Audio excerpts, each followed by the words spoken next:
I don't know, let me look around the bend here. What do you think? This could also be pretty.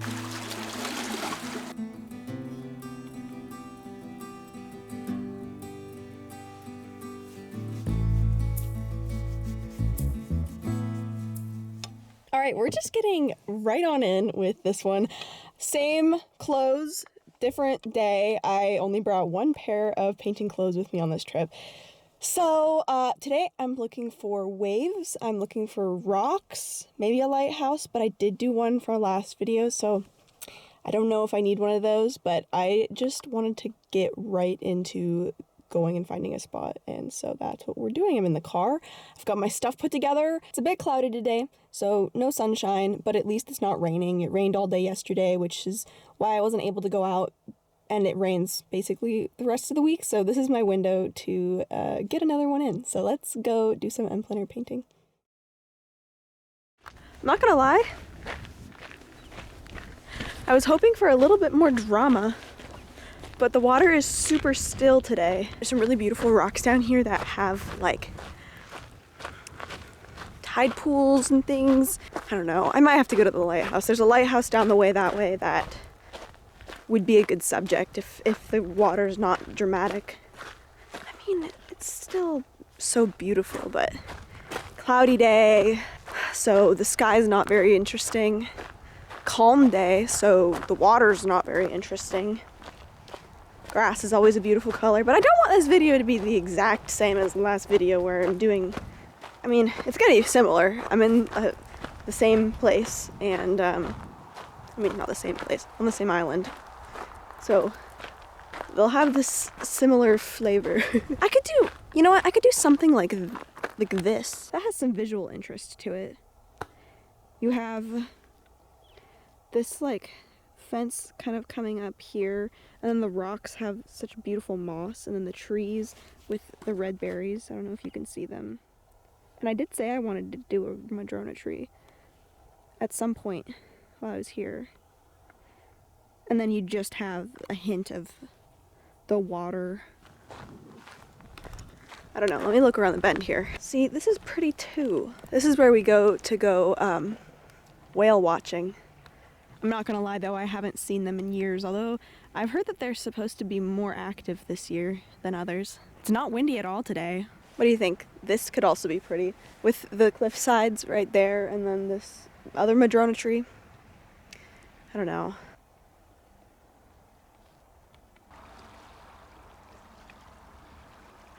Thank goodness it's not windy today, because last time I had to stick my easel into the ground a little bit, but here it's all just rock and moss. I would not be able to do that, so maybe it's good. Even though I wanted waves. Look at these rocks here. They'll come spraying up the sides here.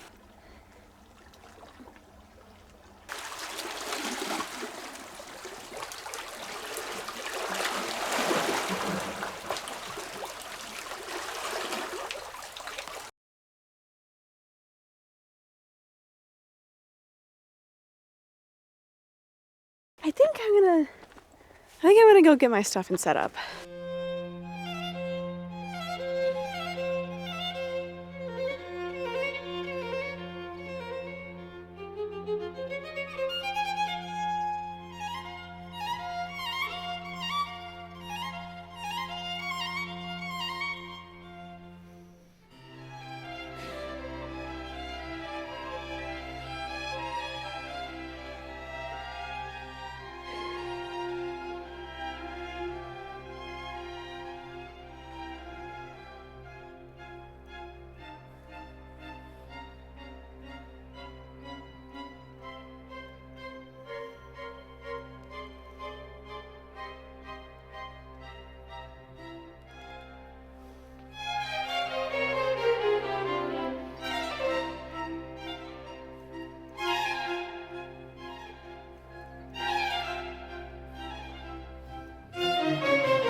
To begin this underpainting, I started with the most basic shapes, which would be the two trees to the top left and then the land down below on the bottom half.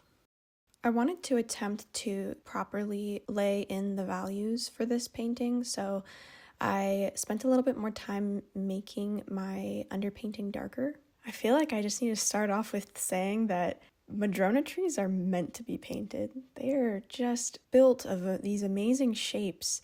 If I were to create a line where the leaves of the madrona tree meet the sky, it's so distinct and it's so individual, and not every tree has such an amazing profile like that, but these trees, they're so intricate, and I love the way that the branches spray upwards and outwards. I've always wanted to paint them, and while I've had them in other paintings, they've never been the focal point. I feel that the space between the leaves up top and the earth below, where the branches can kind of mingle with the sky, ends up being the strongest part of this painting.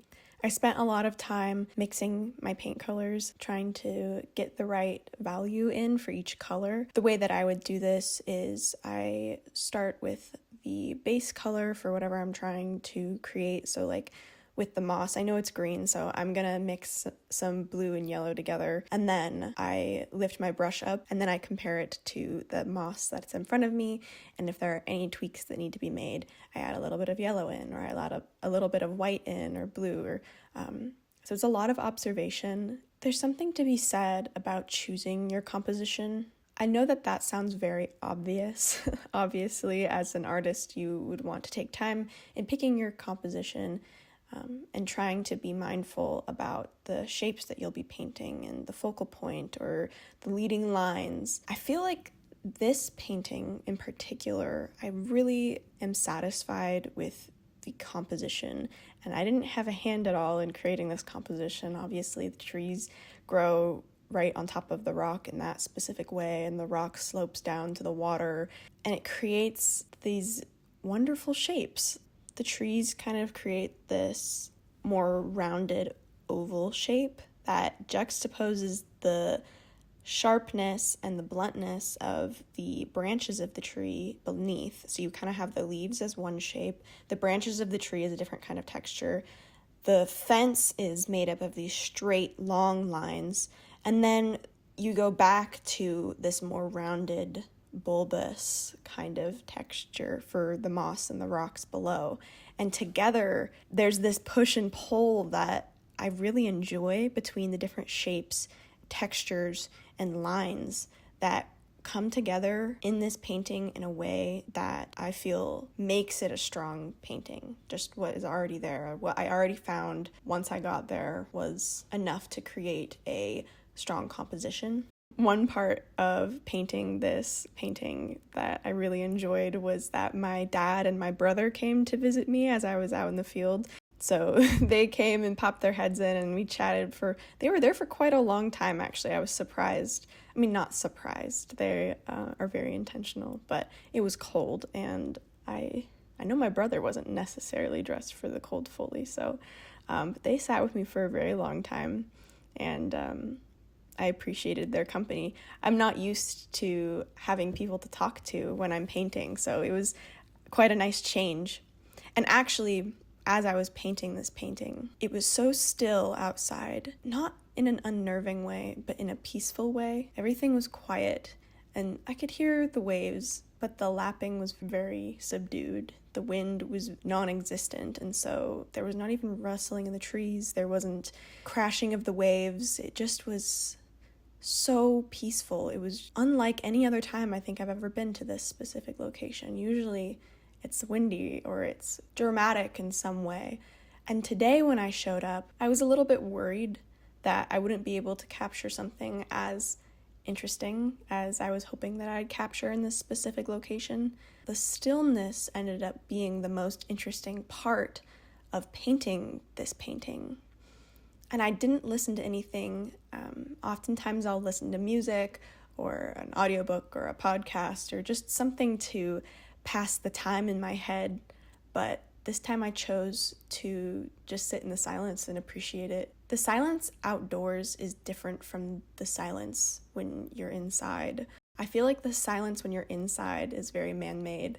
You have walls that have been built up around you to protect you from the elements outside, but when you're out of doors and it's silent, it's, I think, particularly notable because it's almost like nature has reined itself in, which isn't something that happens very often. So to me anyway, it felt like a notable moment to just appreciate it as I was sitting out there. But I was grateful that my family did come and spend some of that silence with me. The week I filmed this was right before Thanksgiving, so we were all preparing for festivities, and so what a wonderful time to have a quiet moment in the middle of all of the joyful holiday planning and all of that. So shout out to Isaac and Dad. Thank you for coming and spending time with me. I love this moment here where I have the rest of the painting blocked in, but I'm just slowly, with this script brush, delicately putting in these blue bits of sky between the tree branches. As soon as I sat down and thought about what I was going to do for this composition, that was the moment I was most excited for, because I had a plan in my head of how I was going to create the illusion of the sky breaking through the branches. And I've talked before about how detailed trees are to paint. You can simplify them as much as you want, or you can go in complete detail if you have the time, skills, and patience to do so. But for me, anyway, for a lot of us painting trees, I'm not going to be painting every single leaf, and so you have to be selective about what details you're deciding to leave in versus the ones that you decide to exclude. And so when I sat down to paint these trees, it felt like a challenge to include where the sky shines through versus where it is blocked by the leaves, and not overdoing it. I wanted to create some longer brush strokes when I was painting the tree, and then some more dappled, speckled brush strokes so that there was variety. It didn't feel like there was a pattern going on, and I felt like that was what was going to create the most natural look here. I think the key was to really, really, really try and remind myself to not overwork this one. And I'm starting to learn my lesson, I think. At least in this one, I left the tree alone, essentially, after I got it to a place where I felt it was good, and I didn't go back in. And I'm really proud of myself because I don't always do that. In the final painting, I leave some of that underpainting shining through. And I think partially it's because I didn't want to go through and overwork it and go back in and fix the underpainting shining through underneath the branches and all of that. And then all of a sudden find myself in a place where I put too much paint on it, and I took away some of the freedom of the brushstrokes that are there. And then also, Madrona tree bark is very orange, and so in a way, it actually made a lot of sense that there were some orange highlights kind of glowing through where the sky meets the branches, and so it felt right to leave the underpainting exposed in this painting. I think that one place where I maybe should have put my brush down was as I was painting the grass in the foreground. I think I began to start to overwork it. Goodness gracious. I think I started to overwork it at the end, but I caught myself before it got too far, and I just took a larger brush and I obscured some of the colors so that it was a little bit less detailed, so that the majority of the detail would lie in the madrona trees and in the moss that was on the rocks, which the moss on the rocks ended up being really beautiful, and I loved experiencing painting that as well. The moss on these cliff sides it's just so spongy and lush and soft and vibrant green. It's gorgeous. I mean, we get so much rain here. The vibrance of the green was particularly spectacular. And as I was painting the color for that vibrant green, I was mixing it on my palette, and I kind of did a double take because I was like, really? Is it really this green? And I held my brush up to compare it to the moss that was in front of me, and it was. And I was shocked. I thought I'd have to tone it down. I literally put together it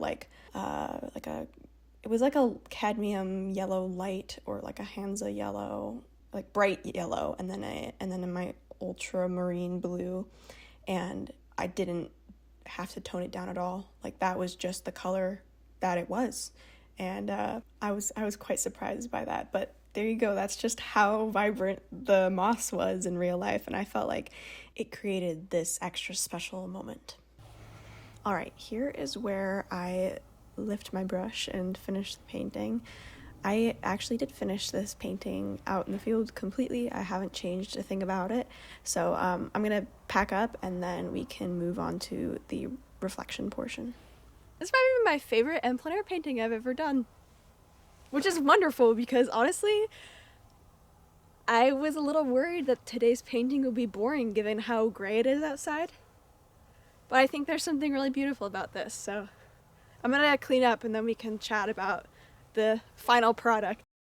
I'm very pleased with how this painting turned out, and it goes to show that even on days that you don't necessarily think are going to be the best day for painting, Mother Nature has a tendency to surprise, and if you just keep your eye out for it, there's beauty found in all things and every day. Now, it does help that this place could not be more beautiful if it tried. Even on the most boring day, these rocks and these trees and the water, it's always going to have a certain beauty to it. But I am a strong believer in finding beauty wherever you are.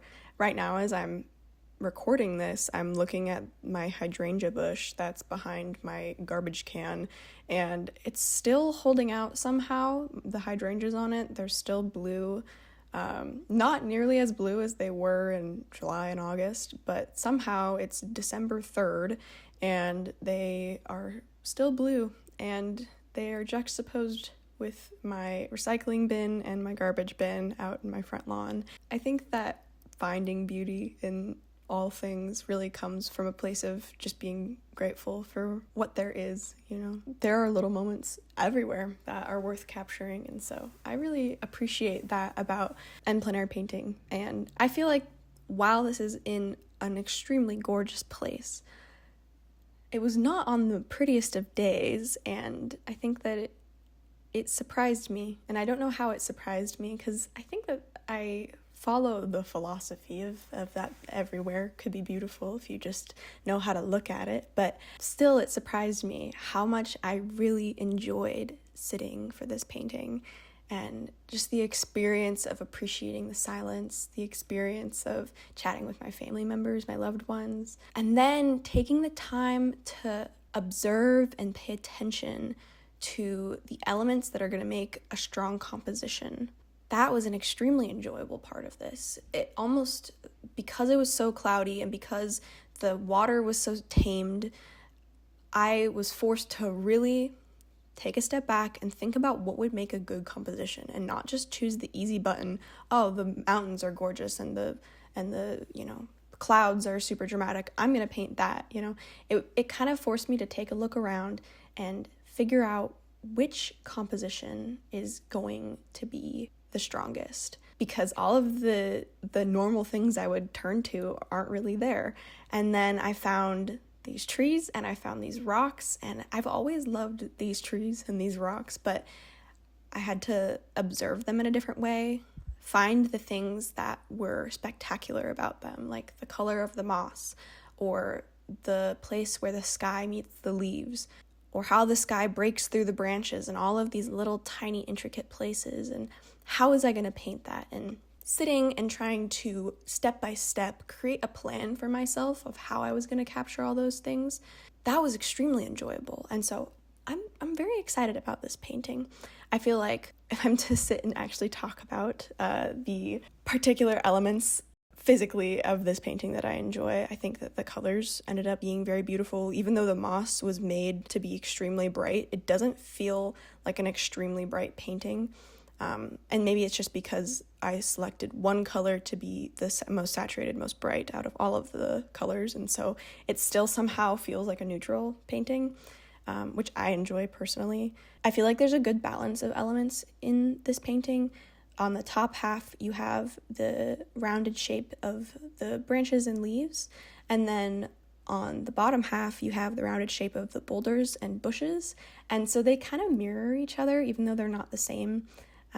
Balanced asymmetry really is what that is. When speaking about composition, I could pick this painting apart in a very detailed way that I can't do for all of my paintings. And so I think it's something that I'll need to be mindful of in the future, and remember the lessons I learned in this specific experience and apply them to future experiences, whether I'm painting something very simple or something very complicated and dramatic. Maybe sometime I should paint the hydrangea bush behind my garbage can, and then I can really prove that there's beauty found in everything. I wonder what a garbage can would look like in oil paint. I feel like when done in a very particular manner, painting even simple objects in oil paint, because that's what I work in, but also because I think it has particular qualities that lend to this romantic view of life. But painting a garbage can, I feel like, with oil paint might end up being actually a fun challenge to see if I could make that look beautiful and quaint and all the things that I try to strive for in my paintings. That's a tangent.